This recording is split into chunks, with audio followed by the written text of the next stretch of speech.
Thank you Jesus. और आज का जो बातें मैं बोलने जा रहा हूँ, एक ऐसा जवान है जिसका बारे में शायद आप लोगों ने नहीं सुना होगा, लेकिन फिर भी इस व्यक्ति के बारे में हम देखेंगे कि वो कैसा व्यक्ति था। बाइबल उसके बारे में बताती है, उसके बारे में ये बताती है, मूसा का करीबी व्यक्ति था वो। और हम निकालेंगे गिनती का किताब 10 अध्याय उसका 29 पद को हम देखेंगे। गिनती का किताब 10 अध्याय उसका 29 पद को देखेंगे। मूसा ने अपने ससुर रूएल मिद्यानी के पुत्र होबाब से कहा, हाँ, हम लोग उस स्थान की यात्रा करते हैं हाँ, जिसके विषय में यहोवा ने कहा है कि मैं उसे तुमको दूंगा। हाँ, बाइबल बोल रही कि मूसा ने अपने साले, यानी इसके साले का नाम होबाब है। बाइबल में बहुत कम वर्णन पाया गया है, लेकिन ये नौजवान है। और मूसा का ससुर का नाम रूएल है, बाद में इसको इत्रो भी कहते हैं। और मूसा अपने साले से कहता है कि देखो, आप हमारी मदद करना चाहिए। कहने का मतलब आज का टॉपिक ये है कि परमेश्वर सब कुछ नहीं बोलेगा या सब कुछ नहीं बताएगा। कुछ लोगों को परमेश्वर हमारे बीच में रखेगा जिन्हें हमें इस्तेमाल करना। हालेलुया। देखिए, बाइबल में मूसा पृथ्वी भर का सारे लोगों से नम्र व्यक्ति था और परमेश्वर उससे आमने सामने बात कर रहा था, लेकिन यहाँ पर परमेश्वर चुप है। और चुप इस कारण भी है कि निर्बल को परमेश्वर बलवानों का बीच में भी इस्तेमाल करता है। जैसे बगुले को कलर दे दिया है लेकिन आवाज नहीं दी, कोयल को आवाज दे दी लेकिन कलर नहीं दिया, यानी कि कोई घमंड ना करने पाए। एक बार फिर से उसी बात को दोहराएंगे। 10:29। मूसा ने अपने ससुर रूएल मिद्यानी के पुत्र होबाब से कहा। देखिए, वो चाहता तो मूसा ऐसे भी बोल सकता था, लिखने वाला ऐसा भी बोल सकता था कि मूसा के साले से मूसा ने ऐसे कहा। वो ऐसा क्यों बोल रहा है लिखने वाला कि मूसा का ससुर रूएल के पुत्र होबाब से यूं कहा, यानी इतना लंबा क्यों? यानी एक आदर, एक रिस्पेक्ट वो दे रहा है वहां पर। जी, हम लोग उस स्थान की यात्रा करते हैं जिसके विषय में यहोवा ने कहा है। हम लोग उस स्थान की यात्रा करते हैं जिसका विषय में यहोवा ने कहा है। यानी ये होबाब को बात कर रहा है, मूसा वो यानी जीजा साले को बात कर रहा है। यहाँ पर बहुत एक अच्छा उदाहरण प्रस्तुत किया गया है। जी, कंटिन्यू करेंगे इसको। कि मैं उसे तुम्हें दूंगा, कि मैं उसे तुम्हें दूंगा, इसलिए तू भी हमारे संग चल। यानी साले को जीजा बोल रहा है, मूसा बोल रहा है कि तू भी हमारे संग चल। वहां पर मूसा के पास एक बड़ी समस्या, एक विडंबना है, उसे जंगल का मार्ग मालूम नहीं है। यानी चाहता तो परमेश्वर से बता सकता था, लेकिन परमेश्वर होबाब को इस्तेमाल करना चाह रहा है। आज का विषय ये है कि सब कुछ परमेश्वर नहीं बताएगा, चाहे जवान हो, बुजुर्ग हो या छोटा बच्चा हो, परमेश्वर सब कुछ नहीं बताता है, कुछ रख छोड़ता है। और परमेश्वर जानबूझकर ऐसे लोगों को हमारे सामने लेकर आते हैं ताकि उसे हम इस्तेमाल करें। और यहाँ पर मूसा अपने साले के विषय में कहता है कि आप हमारे संग चलिए। जी, पढ़ेंगे उसको फिर से, और जी, उसी का आगे पढ़ दीजिए। कि तू भी हमारे संग चल और हम तेरी भलाई करेंगे। और हम तेरी भलाई करेंगे, यानी जो तू हमारे लिए काम करेगा हम कुछ न कुछ तेरे लिए उपाय भी करेंगे। जैसा एक व्यक्ति को बोलते हैं कि चल हमारे साथ, वो बोले मैं नहीं आऊंगा, लेकिन यदि वो बोले मैं आपको दिन भर की मजदूरी दूंगा, दूंगा या 50 रुपए दूंगा, सिर्फ 1 घंटे का काम, या 100 रुपए दूंगा तो चल हमारे साथ, वो चलने के लिए तैयार हो जाता है। तो यहाँ पर मूसा भी बोलता है कुछ न कुछ तेरे लिए उपाय हो जाएगा, इसलिए हमारे साथ चल। यानी एक अगवा, एक इजराइल का लीडर वहां पर बोल रहा है कि आप हमारे साथ चलिए। वो किसी और को भी चुन सकता है, लेकिन मूसा की दृष्टि में और कोई योग्य व्यक्ति नहीं है जिसे जंगल का मार्ग मालूम हो सकता है आपका अगवा आपसे बात करता हो सकता है आप किसी बात में पारंगत हो और वो आपको कहता हमारे साथ चलिए। हो सकता है आप इलेक्ट्रिसिटी या डीजे साउंड को या माइक सिस्टम को अच्छी तरह से सेट करना आपको आता है, और आपका अगवा आपका कहता है, आपका परिवार यदि आपको कहता है, नौजवानों को, तो आपको बात मानना चाहिए, क्योंकि शायद उसकी दृष्टि में और कोई नहीं है। इसलिए वो हमें बोल रहा है हमारा फर्ज ये है खुदा के बंदे का बात को मानना चाहिए। और बाइबल बताती है, जिस प्रकार बाइबल बताती है कि दाऊद ने इसे कई योद्धाओं को रखा था उसकी मदद के लिए। उसने बोला फलिस्तियों की छावनी से कौन मुझे पानी पिलाएगा, और 3 शूरवीर चले गए, जबकि वहां जाना मुनासिब नहीं है, वहां जान जा सकती है, मर सकते हैं, लेकिन दाऊद ने बोला कौन मुझे पानी पिलाएगा, और 3 शूरवीर सुरमा योद्धा निकल पड़े और उस पानी को लेकर आ गए। सीधे ही नहीं लेकर आ गए, वहां पर तलवारबाजी भी करना पड़ा होगा, क्योंकि वो दूसरों का कुआं है और उसकी छावनी अलग है, शत्रु की छावनी में जाना है और वहां से पानी लाना है। और वो शूरवीर गए। मेरा ख्याल ऐसे है कि शायद कोई कुएं में उतरा होगा और एक ऊपर रहा होगा और एक बीच में रहा होगा, और नीचे वाले ने ऊपर दिया और ऊपर वाले ने सबसे ऊपर वाले को दिया। यानी इतनी मशक्कत करी। हो सकता है वहां पर शत्रु आ गया होगा उन्हें मारने के लिए, वो लड़ भीड़ कर दिया है, लेकिन जब दाऊद के पास वो पहुंचे, दाऊद ने उस पानी को पीने से इनकार कर दिया। दाऊद इसने बोला मैं क्यों इनका खून के जैसे इन्हें मार काट करके, यानी इतनी मशक्कत करके पानी लाए, हो सकता है जान जोखिम में गया इनका, लेकिन मैं पानी को नहीं पीऊंगा। और दाऊद ने नहीं पिया। प्रियो, कहने का मतलब है उसकी दृष्टि में दाऊद ऐसे सोच रहा था कि देखता हूं कौन जाता है मेरे आर्डर पर, लेकिन वो 3 वीर निकल पड़े और दाऊद के लिए पानी लाए, लेकिन दाऊद ने पीना नहीं चाहा। दाऊद के पास और एक योद्धा था जो उसका मंत्री था, जिसका नाम योआब था, बहुत ही प्रसिद्ध व्यक्ति था, वो भी जवान था। उसे जहां जहां भेजा जाता था योआब जाता था, मना नहीं करता था। तो प्रियो, जो कुछ कहा जाता है उसकी बात को मानना जरूरी है। कारण यह है कि उनकी दृष्टि में कोई दूसरा योग्य नहीं होता है, इस कारण परमेश्वर ऐसे लोगों को उठाता है, लेकर आता है, ताकि उन लोगों की मदद हो जाए। हम देखते हैं खुदा यीशु मसीह को भी शागिर्दों की जरूरत पड़ी, चेलों की जरूरत पड़ी, पौलुस को भी तीमुथियुस की जरूरत पड़ी, उनेसिमुस की जरूरत पड़ी, ऐसे कई लोगों की पौलुस को जरूरत पड़ी। तो जाहिर सी बात है परमेश्वर हमारे सामने भी ऐसे लोगों को लेकर आएंगे जो हमारी मदद करे या हमें वहां तक पहुंचा सके। और डिसक्वालिफाइड लोगों को परमेश्वर लेकर आता है ताकि वो क्वालिफाइड हो जाए। और होबाब एक ऐसा व्यक्ति था जिसे कोई चुनने वाला नहीं था, लेकिन मेरा ऐसा मानना है कि वो जंगल में घूमता फिरता होगा, इसलिए से जंगल के सारे रास्ते मालूम था। इस कारण से मूसा को जब पता चला कि पूरा इजराइल में कोई और नहीं है, इस्रो का घर में यानी ससुर के घर में कोई और नहीं है, मेरे पास जितने लोग हैं और कोई नहीं है, कालेब भी नहीं है, यहोशू भी नहीं है, लेकिन ये बंदा जंगल का मार्ग जानता है। हालेलुया। मैं आपसे बात कर रहा हूं तमाम जवानों से, क्या आप जंगल का मार्ग जानते हैं?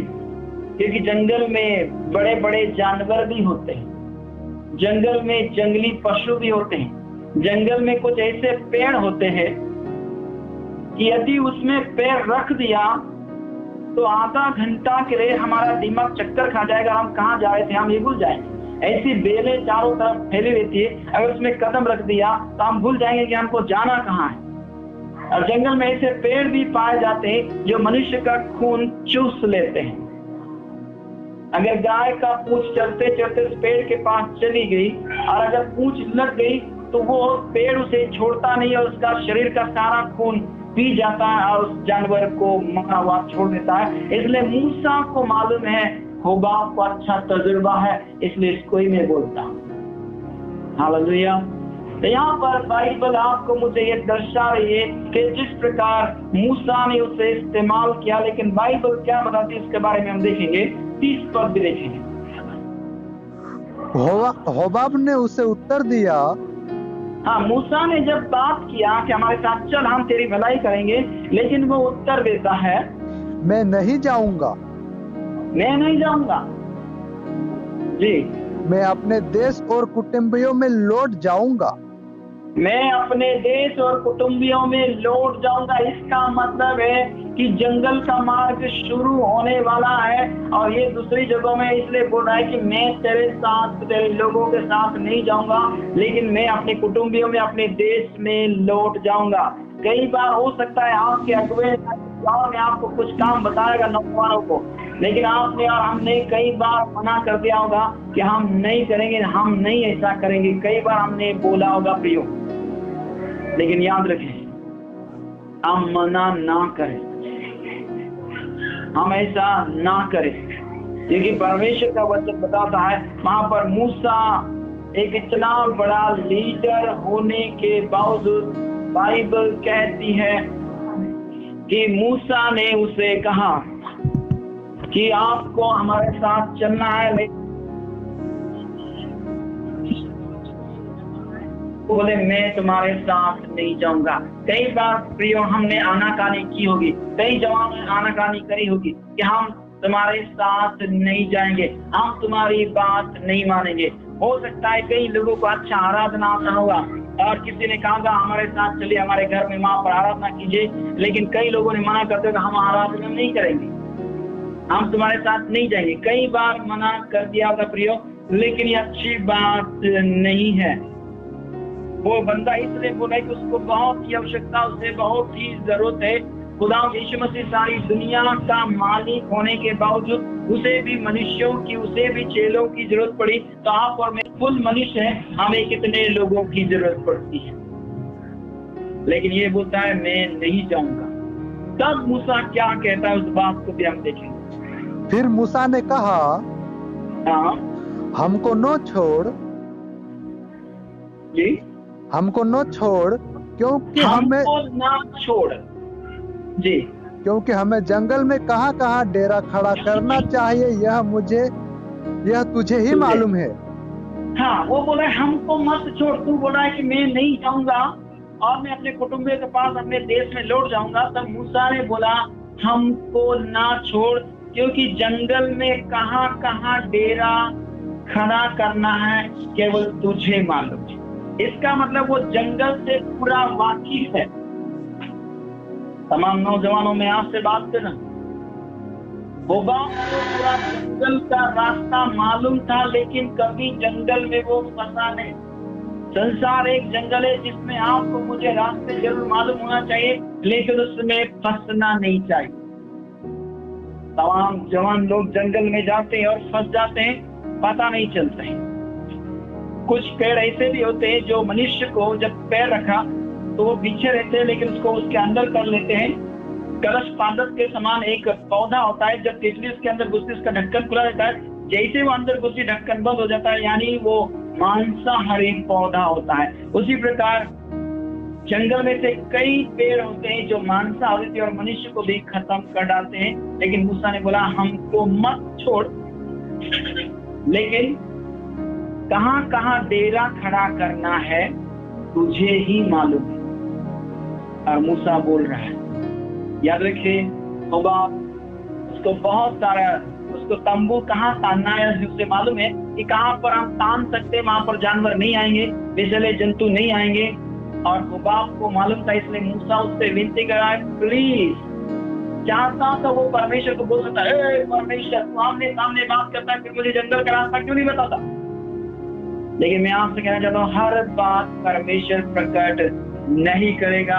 छिपा रखेगा, लेकिन कुछ लोगों को हमारे साथ रखेगा ताकि उन बातों को वो करे। उन्हें जब हम बात बताएंगे वो हमारे साथ चलने के लिए तैयार हो जाएंगे। और यहाँ पर मूसा बोल रहा है कि एक सतत हम चलते नहीं रहेंगे, लेकिन हमको डेरा भी खड़ा करना पड़ेगा, वो भी जंगल में। और कहाँ कहाँ डेरा खड़ा करेंगे तू हमें बताएगा, क्योंकि तू अच्छी तरह से जानता है। जी, तू हमारे लिए आंखों का काम देना। हाँ, तू हमारे लिए आंखों का काम करना, यानी शरीर हम रहेंगे लेकिन आंख तेरी रहेगी। यानी तुझे चप्पा चप्पा मालूम है किस रास्ते से जाना है। पहले के समय में शायद आज लोग करते होंगे या नहीं मालूम नहीं।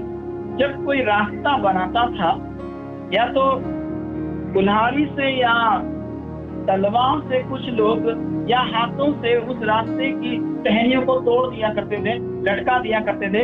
इस तरफ रास्ता बनाते बनाते जाते थे और लौटते समय उसी रास्ते से वापस आ जाते, यानी वो निशान बनाते जाते थे कि यही रास्ता है। अगर वो टहनियों को नहीं तोड़ेंगे, काटेंगे नहीं, उन्हें रास्ते का पता नहीं चलेंगे। चले तो जाएंगे लेकिन फिर वो भटक जाएंगे, और इस तरह रास्ते बना दिए जाते थे। इसलिए मूसा बोल रहा है बाप को कि तू हमारे लिए आंखों का काम दे। क्या तमाम जवान लोग, क्या आप किसी के लिए आंख का काम दे रहे हैं? क्या आप अपने माँ बाप के लिए आंख का काम दे रहे हैं? क्या अपने टीचर के लिए आंख का काम दे रहे हैं? क्या आप अपने पासवान के आंख का काम दे रहे हैं? क्या किसी और हॉस्पिटल में या किसी को रास्ता नहीं मालूम है तो क्या आप उसके लिए आंख बन रहे हैं जिसे सही जगह पहुंचाया जाए? यदि आप ऐसा नहीं कर रहे हैं, प्रिय, अच्छा नहीं है। हम किसी के लिए आंख का काम दें। बाइबल कहती है मूसा ने डायरेक्ट बोला, हो बाप तू हमारे लिए आंख का काम देगा। केवल मेरे लिए नहीं, मूसा ने केवल अकेले के लिए नहीं बोला, लेकिन वो 6 लाख लोग, केवल पुरुष 6 लाख है और 6 लाख महिला, यानी 12 लाख। और उन दिनों में नसबंदी तो होता ही नहीं था, ऑपरेशन तो होता ही नहीं था। तो समझ लीजिए एक के 5-5, 7-7 बच्चे होंगे तो कितना होगा? लगभग 20 लाख का करीब में होगा। बाइबल इस प्रकार से बताती है। तो प्रियो, याद रखे, मूसा केवल अपनी चिंता नहीं कर रहा है, लेकिन लोगों की चिंता कर रहा है कि लोगों के लिए भी तुझे आंख का काम करना होगा। और उसने बोला, बाइबल बताती है, अब आपको विनती कर रहा है कि आप हमारे लिए आंखों का काम करें। यानी उसको पूरे इजराइली लोगों की चिंता थी कि इन्हें कैसे, मैं कहाँ ले जाऊंगा, मुझे तो मालूम नहीं, जंगल में किधर घुसूंगा, मैं सबसे आगे हो जाऊंगा, पीछे कौन रहेगा। उसे समझ में नहीं आता मैं क्या करूं। तब उसकी नजर हुबाब पे गई। क्या आप किसी के लिए आंखों का काम दे रहे हैं? या किसी को रास्ता नहीं समझ में आ रहा है? अगर किसी को बाइबल समझ में नहीं आ रही है तो उसके लिए आंखों का काम दे, उसे समझाएं। अगर किसी को गीत गाना नहीं आ रहा है तो उन्हें समझाएं। अगर किसी को वचन का भय मानना नहीं आ रहा है तो उन्हें मानना सिखाएं। किसी को जो नहीं आ रहा है आप उनके लिए आंखों का काम दें। अगर कोई रास्ता भटक गया है उसके लिए आंखों का काम बन जाए। लेकिन यहाँ पर मूसा और इजरायलियों के लिए वो बाप, एक नौजवान व्यक्ति, आंखों का काम देने के लिए तैयार हो गया है। हालेलुया। बाइबल इस प्रकार कहती। जी, आगे जाएंगे। और यदि तू हमारे संग चले, हाँ, तो निश्चय जो भलाई यहोवा हमसे करेगा उसी के अनुसार हम भी तुझसे वैसा ही करेंगे। यानी 2 बार मूसा बोला है। शुरुआत की आयत में जिसने बोला था, निश्चय हम तेरे साथ भलाई करेंगे। एक बार फिर से रिपीट करें। और यदि तू हमारे संग चले, यदि तू हमारे संग चले, जी, तो निश्चय जो भलाई यहोवा हमसे करेगा उसी के अनुसार, जी, निश्चय जो भलाई यहोवा हमारे साथ करेगा हम भी तेरे साथ वही भलाई करेंगे। मूसा ने ये नहीं बोला, ए तू मेरा साला है, मेरे साथ चलना पड़ेगा, नहीं तो तेरी बहन को भगा दूंगा। उसने ऐसा कुछ भी नहीं बोला, लेकिन उसे मालूम है हुबाब एक अच्छा व्यक्ति है। उसने ये नहीं बोला कि आने नहीं दूंगा, ये नहीं करूंगा, वो नहीं करूंगा, निकाल दूंगा, मेरे अंजों को भी सबको भगा दूंगा, नहीं बोला। लेकिन उससे विनती करे, और यदि तू हमारे संग चले तो निश्चय जो यहोवा हमारे साथ भलाई करेगा, जो उपकार हमारे साथ करेगा, वो तेरे साथ हम भी करेंगे। हालेलुया। जबकि होबाब ने बोल दिया, हम तेरे साथ मैं नहीं जाऊंगा, अपने देश लौट जाऊंगा, अपने कुटुंबियों में चला जाऊंगा। लेकिन बाइबल कहती है होबाब उनके साथ रहने के लिए, जाने के लिए तैयार हो गया है। हालेलुया। तो याद रखें, यदि आपको अच्छा कुछ बजाना आता है, खुदा का बंदा यदि बोलता है हमारे बीच में कोई नहीं है, शायद बेहतरीन आप बजाने वाले होंगे, हो सकता है जबरदस्त गिटार बजाने वाले होंगे, हो सकता है कीबोर्ड सबसे अच्छा बजा रहे होंगे और उनको आवश्यकता होगी, उन्होंने ढूंढा होगा लेकिन नहीं मिला, और उनके लिए आप आंखों का काम करें, एक ऐसा म्यूजिक बजाएं जो परमेश्वर के काम आ जाए। तमाम नौजवानों से मैं बात कर रहा हूँ कि याद रखें, हम परमेश्वर के काम में आने वाले हो जाना चाहिए। परमेश्वर के जो भक्ति करते हैं, जो पवित्र लोग हैं, जो परमेश्वर के साथ साथ चलते हैं, वो यदि हमें कुछ काम दे, वो चाहते हैं कि हम भी इनके साथ में चले और मदद करें, क्योंकि परमेश्वर मदद करने के लिए तैयार है। लेकिन प्रभु हमें इसलिए रखा है कि हम भी उनकी मदद करें। और जिस प्रकार हुबाब ने मदद किया। 32 पद पढ़ रहे हैं आप? जी जी, एक बार फिर से पढ़ेंगे। और यदि तू हमारे संग चले हाँ तो निश्चय जो भलाई यहोवा हमसे करेगा, हाँ उसी के अनुसार हम भी तुझसे वैसा ही करेंगे।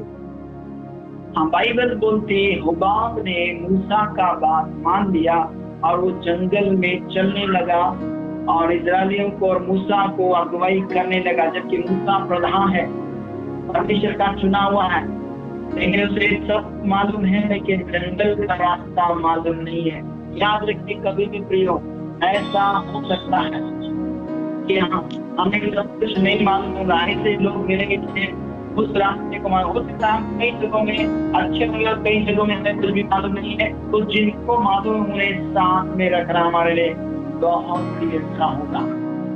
हालेलुया।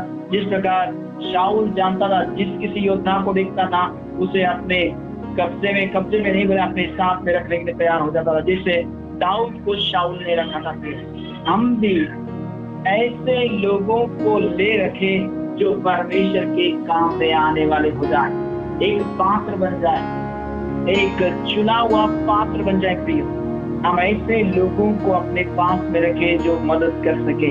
हो सकता है मैं बजाने में अच्छा हूँ लेकिन मुझे कीबोर्ड नहीं आता है, तो जिसे कीबोर्ड आता है उसे मैं इस्तेमाल कर सकता हूँ। हो सकता है जिसे कीबोर्ड आता है उसे गिटार नहीं आता होगा, तो जिसे गिटार आता है उसे हम रख ले। इसके मतलब ये है, मैं आपको एक स्टोरी बोलने जा रहा हूँ, उसको ध्यान से सुनिए। एक बार एक खरगोश था और एक कछुआ, दोनों ने, हम इस कहानी को हम सब लोग जानते हैं, और दोनों में शर्त लगी कि सबसे पहले मेले में कौन पहुंचेगा। खरगोश ने सोचा कि मैं तो सबसे बेहतरीन दौड़ता हूँ, इससे पहले मैं निकल जाऊंगा। और कछुआ ने सोचा, हाँ यार चलो कोई बात नहीं, तू जल्दी निकल जाता है, कोई दिक्कत नहीं है। और रेस लगी, खरगोश दूर चला गया और सोचा कछुआ तो बहुत ही धीरे चलता है, इसलिए मुझे एक काम करना होगा, अभी विश्राम यानी आराम कर लेता हूँ। और खरगोश पास में पहुंचने के बाद वो आराम करने लगा और उसका नींद ऐसे लग गई, थक गया था, उसकी नींद नहीं खुली और कछुआ मेले में सबसे पहले पहुंच गया। फिर दोनों ने बोला, खरगोश का नींद जब टूटा उसने देखा कछुआ पहले पहुंच गया। फिर दोनों ने एक बार फिर शर्त लगाई, तब उसने बोला कि देखो इस बार आप जीत गए हो, लेकिन एक बार फिर शर्त लगाते हैं कि आखिर कौन जीतता है। और इस बार खरगोश ने सोचा, अब मैं सोऊंगा ही नहीं, सबसे पहले पहुंच जाऊंगा। और ऐसा हुआ, रेस लगी, कछुआ धीरे धीरे चलने लगा और खरगोश तेजी से चलने लगा और सबसे आगे पहुंचकर उसका इंतजार करने लगा मेले में, और कछुआ धीरे धीरे गया। तो कछुए ने बोला, देखो इस बार तुम जीते हो, लेकिन एक बार वो शर्त लगी। तब खरगोश ने बोला, क्या? देख, तू जमीन पर सबसे बेहतरीन दौड़ सकता है, लेकिन याद रखें तू जमीन पे दौड़ेगा और मैं पानी में, देखते हैं कौन सबसे आगे पहुंचता है। और इस बार में खरगोश नदी को क्रॉस करना था तो जमीन पर बहुत तेज दौड़ गया, लेकिन पानी में नहीं जा सकता था। और इस बार वो धीरे धीरे कछुआ गया और नदी क्रॉस करके खरगोश से पहले पहुंच गया। फिर खरगोश फिर रह गया, हार गया, फिर बड़ा नहीं, एक बार और शब्द है। तो खरगोश और कछुआ दोनों ने बोला एक काम करते हैं, हम दोनों दोस्त हैं। देखो जमीन जब आएगी तो तू मुझे उठा के चलना, और पानी जब आएगा तो मैं तुझे उठा के दूंगा, और इस तरह हम दोनों जीत गए। हालेलुया। तो कहने का मतलब है कछुआ धरती पर चलने पर निर्बल था और खरगोश पानी में चलने में निर्बल था, लेकिन दोनों ने अपने निर्बलताओं को एक दूसरे में साझा कर लिया और दोनों सफल प्राणी बन गए। प्रिय कहने का मतलब मूसा निर्बल था जंगल के मार्ग में, लेकिन होबाब से लेकर चलने लगा। यानी एक की कुशलता दोनों की कुशलता बन गया, दोनों ने कॉम्प्रोमाइज किया और इसी प्रकार होबाब ने जंगल के रास्ते में लेकर चला गया। प्रिय इसे शिक्षा में यही मिल रही है, हम ध्यान दें। मैं आपको उस आयत को बढ़ाना चाहता हूँ। न्यायों की किताब 4 अध्याय उसका 11 पद को देखेंगे। यदि कोई कमजोर है तो उस पर घमंड नहीं करना कि वो बहुत कमजोर है। हो सकता है वो कई दायरों में कमजोर होगा, लेकिन हम भी कई दायरों में कमजोर होंगे, लेकिन वो कई दायरों में अच्छा होगा। जिन दायरों में हम कमजोर होंगे फिर वो हम पर हंसेगा। इसलिए हंसना बंद करे, दोनों साथ घाट के साथ चले। जिस प्रकार मिस्री के अंदर धागा पाया जाता है और धागा उसके साथ साझा कर लेता है, समझौता कर लेता है। यदि मिस्री 30 रुपए किलो है तो धागा भी 30 रुपए किलो ही बिकता है। प्रियो इसलिए याद रखना, धागा अगर अलग हो जाए तो कुछ नहीं कर सकता। जी पढ़ेंगे न्याय की किताब 4 का 11। हेबेर नामक केनी ने उस केनियों में से जो मूसा के साले होबाब के वंश के थे अपने को अलग करके केदेश के पास के सानीम के बांज वृक्ष तक जाकर अपना डेरा वहीं डाला था। वहीं डेरा डाला था। देखिए हेबेर नाम की केनी जो लोग थे वो होबाब यानी मूसा के साले होबाब के वंश के लोग थे। और न्यायों का किताब 1 का 16 भी देखेंगे, वहां पर क्या पाया जाता है बात हम देखेंगे कि क्या होबाब ने जो मदद किया उसका फल उन्हें मिला या नहीं मिला, उस बात को भी हम देखें। 1 का 16। मूसा के साले एक केनी मनुष्य की संतान यहूदी के संग खजूर वाले नगर में यहूदा के जंगल में गए जो अरात के दक्षिण की ओर है, और जाकर इजरायली लोगों के साथ रहने लगे। और देखिए होबाब का वंश बाइबल बताती है इजरायलियों का बीच में रहने लगा। इसका कारण ये है कि उसने परमेश्वर के लोगों को जंगल में रास्ता बताया, इसलिए परमेश्वर ने उनके बीच में डेरा डालने के लिए, रहने के लिए परमेश्वर ने इजाजत दे दी। प्रियो कहने का तात्पर्य यही है, आप और मैं किसी के लिए आंखों का काम दे रहे, किसी पासवान के लिए आंखों का काम दे रहे। हो सकता है कोई पासवान कहीं गाँव में जाए उसको मालूम नहीं हो, और यदि आपसे मिले तो उनके लिए आंखों का काम करे, घर का प्रबंध करे, कुछ न कुछ प्रबंध करे ताकि परमेश्वर आपको उत्तम आशीषों से नवाज दे। मेरा टॉपिक किस प्रकार हमने देखा कि परमेश्वर सब कुछ बताता नहीं है, लेकिन निर्बलों को इस्तेमाल करता है, बलवानों के साथ वो भी बलवान होगा। हालेलुया। और जिस प्रकार परमेश्वर ने जवान लड़का होबाब को इस्तेमाल किया, आज बारी प्रियो आपको भी परमेश्वर इस्तेमाल कर सकता है। ऐसे कई अगुओं का बीच में जिससे आमने सामने परमेश्वर बात करता होगा, लेकिन वो अगुआ परमेश्वर ने निर्धारित किया है तो आपसे वो बात करने के लिए तैयार हो जाएगा। हो सकता है आपके अंदर जो खूबी किसी को नजर नहीं आती, लेकिन उस व्यक्ति को नजर आएगी और आपको इस्तेमाल करने के लिए परमेश्वर ने नियुक्त करेगा।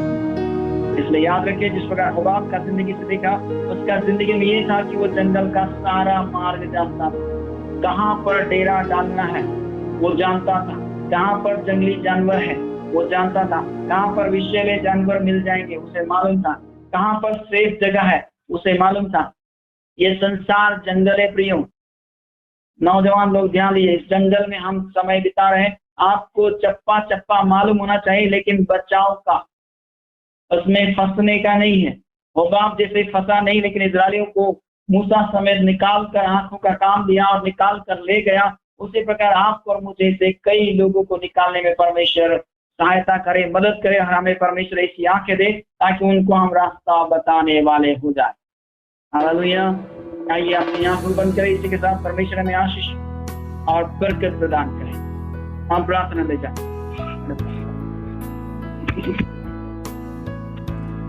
Thank you Jesus.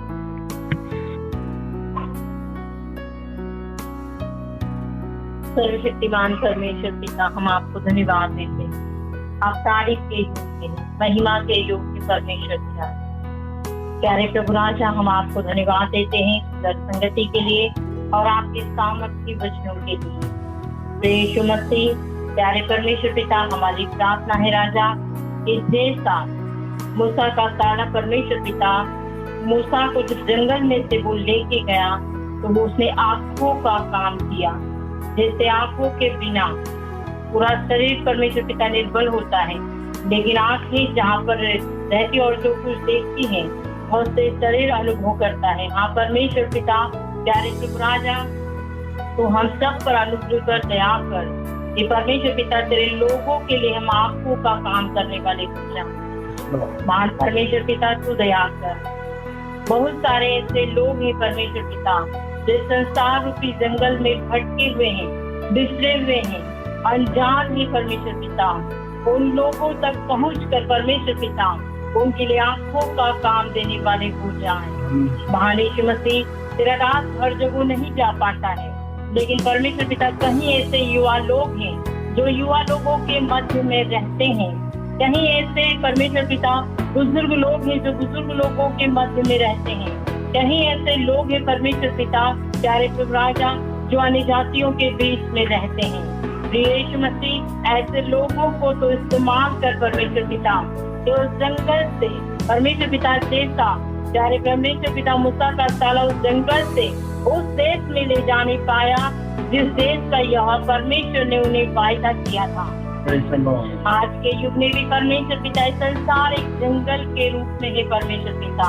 कहीं ऐसे लोग परमेश्वर पिता भूले और बिछड़े लोग ही परमेश्वर पिता, और तेरे परमेश्वर पिता चुने हुए लोगों की प्रयास है कि वो परमेश्वर पिता तेरे लोगों को स्वर्ग राज्य में पहुंचाने का है। लेकिन परमेश्वर पिता तेरे चुने हुए लोग हर जगह पर नहीं पहुंच पाते हैं, लेकिन परमेश्वर पिता उनके लिए ऐसे योद्धा लोगों को आप परमेश्वर पिता उनके लिए उपाय करे प्यारे परमेश्वर पिता, ताकि संसार के जंगल से प्यारे परमेश्वर पिता उस वायदे के देश में जो स्वर्ग में ले जाने के लिए तूने कहा है कि अभी तो मैं जा रहा हूँ, लेकिन तुम्हारे लिए स्वर्ग में इस जगह को तैयार करता हूँ। और परमेश्वर पिता उस जगह तक, उस यरूशलेम तक परमेश्वर पिता प्यारे प्रभु राजा ऐसे लोगों को तू भेज तेरे अगुओं के पास कि वहां तक ले जाने पाए और भूले बिछड़े हुए लोगों को भी ले जाए परमेश्वर पिता। ऐसी हमारी प्रार्थना है राजा, तू दयानुग्रह कर। जितने लोगों ने तेरे पवित्र वचन को सुने हैं परमेश्वर पिता, और सब पर तू अनुग्रह और दया कर परमेश्वर पिता, ताकि प्यारे परमेश्वर पिता उस वायदे के देश तक हमें ले जाने पाए और लोगों को भी ले जाने पाए। देश आप दया करें। हर एक बात के लिए हम आपको धन्यवाद देते हैं और मसीह यीशु के नाम से प्रार्थना को मांगते हैं। आमीन, आमीन, आमीन। आप सबों को जय मसीह की। परमेश्वर आप सबको आशीष करेगा। अच्छे बच्चों के लिए परमेश्वर पिता का धन्यवाद देते हैं और लगातार आप प्रार्थना में बने रहें। आप प्रभु में जड़ पकड़े, मजबूत हो। जिस प्रकार मूसा का साले ने, हुबाब ने लोगों की अगुवाई किया, मदद किया, उसी प्रकार आप भी बहुतों को मदद करें और स्वर्ग राज्य में पहुंचाने वाले हो जाए। God bless you.